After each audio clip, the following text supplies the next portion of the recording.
Bonjour tout le monde, aujourd'hui je vous retrouve pour vous parler des vernis Ciaté, comme vous avez pu le voir dans le titre.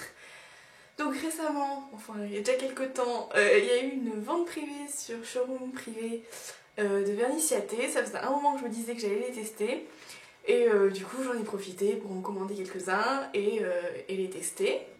Donc juste avant de commencer, vu que je viens de vous parler de showroom privé, je vais faire un petit aparté sur showroom privé.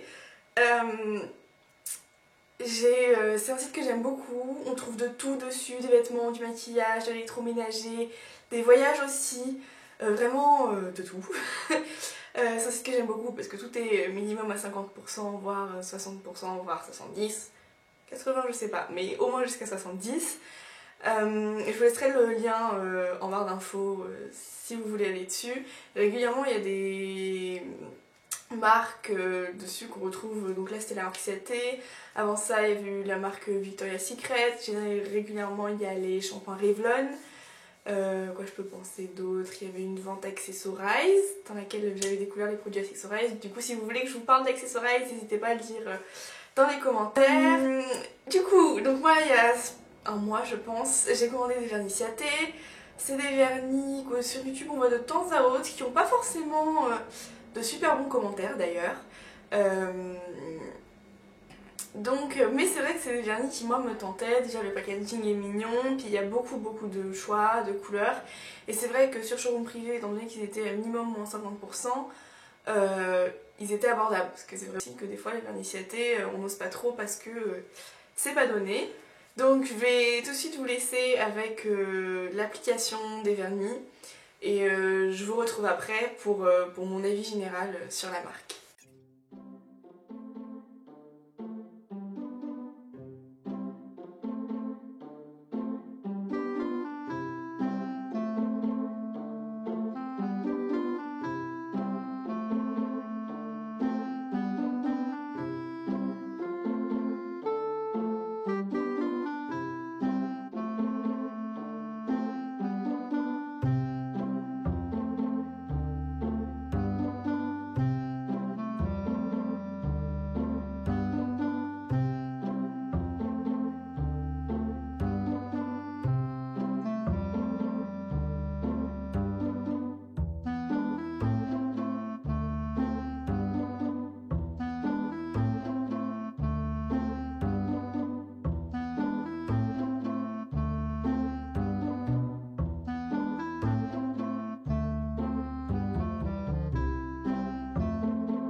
Vous avez vu l'application des différents vernis, les différentes teintes que j'ai pu essayer.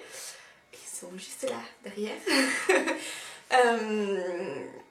Je vais vous parler de mon avis général sur le produit.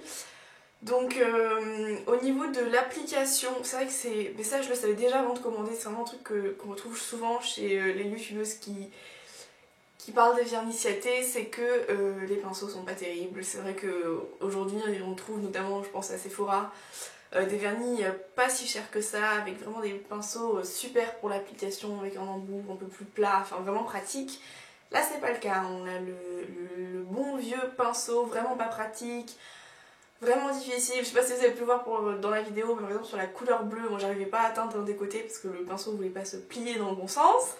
Et en plus j'ai eu un pinceau qui était tordu, donc le pinceau du petit rose, le Wanderlust, il est complètement tordu, donc je sais pas si c'est que j'ai pas de chance ou si c'est parce que c'est le seul qui est une édition limitée là avec les petites étoiles dessus.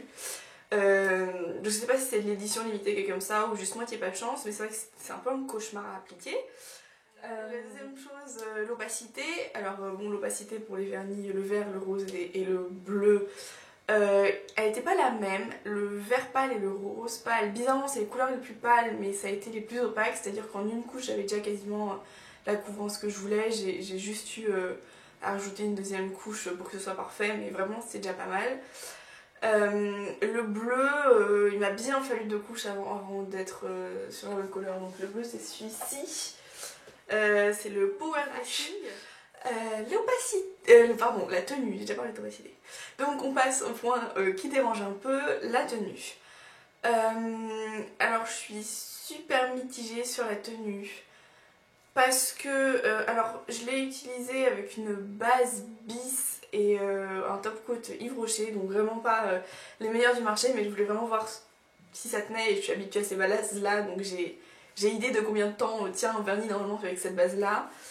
Et donc aujourd'hui, je vais essayer de rapprocher ma main, j'ai 2 des vernis sur les mains. Je les ai posés dimanche et on est mercredi.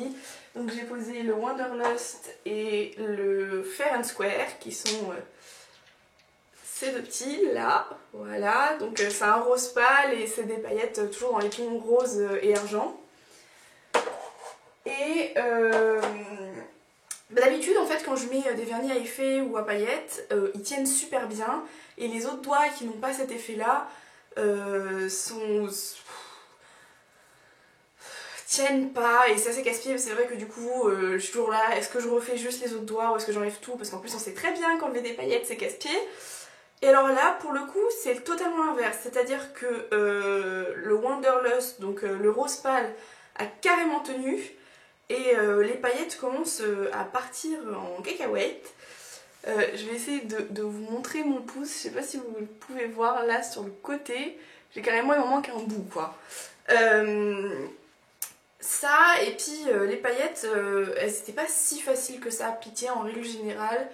Elles sont, je sais pas comment dire ça, pas très concentrées entre guillemets, mais c'est vrai que quand on trempe le pinceau dedans et qu'on le met sur l'ongle, il n'y a pas beaucoup de paillettes qui viennent avec, donc vous pouvez y retourner plusieurs fois.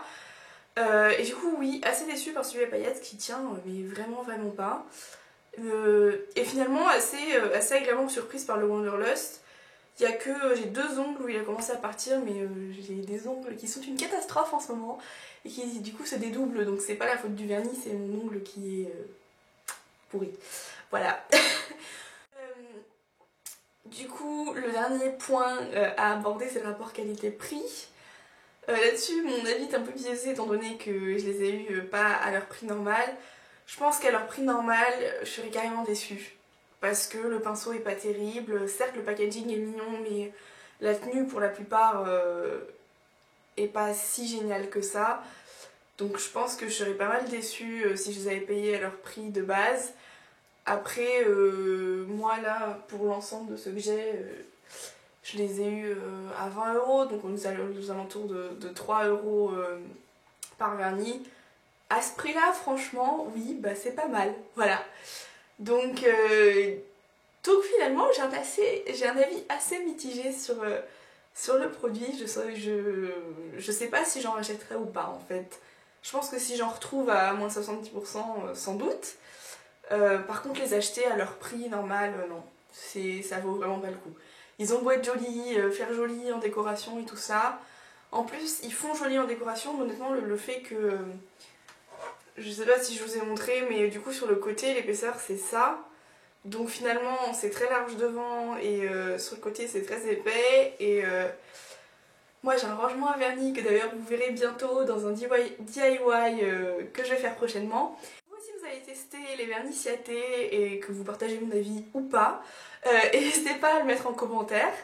Notamment si vous avez testé d'autres couleurs ou peut-être d'autres vernis à paillettes, est-ce que je suis la seule sur lequel les paillettes ne tiennent absolument pas? Enfin vraiment moi ça me surprend quoi. J'ai déjà acheté des vernis à paillettes et vraiment de qualité ridicule et qui tenaient beaucoup mieux que ça. Et puis, si la vidéo vous a plu, n'hésitez pas à cliquer sur le petit j'aime en bas. Et je vous retrouve la semaine prochaine, donc le jeudi, pour la vidéo DIY des rangements vernis. Si vous voulez voir cette vidéo, n'hésitez pas à vous abonner pour être alerté directement de quand la vidéo sortira. À bientôt!